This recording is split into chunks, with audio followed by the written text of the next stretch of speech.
Another notable quote is, "First the earthquake, then the disaster."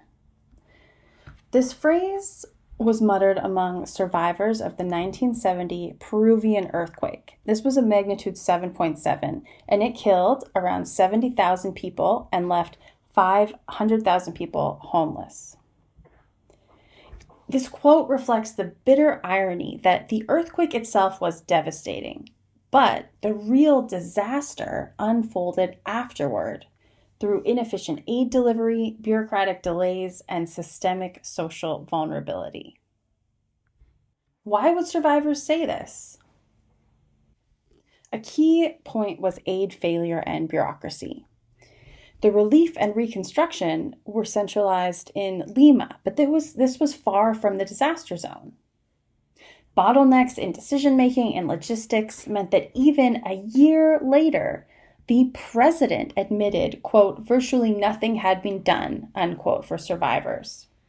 And even the international aid that came in stagnated in warehouses for months or years.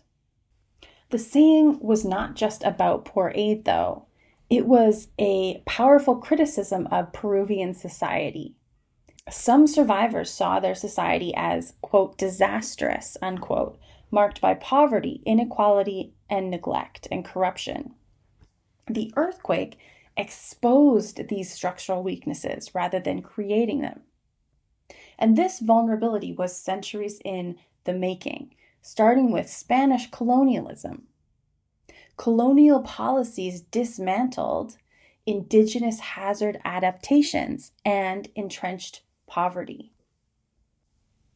The settlement patterns and building practices imposed by colonial systems made the communities more vulnerable.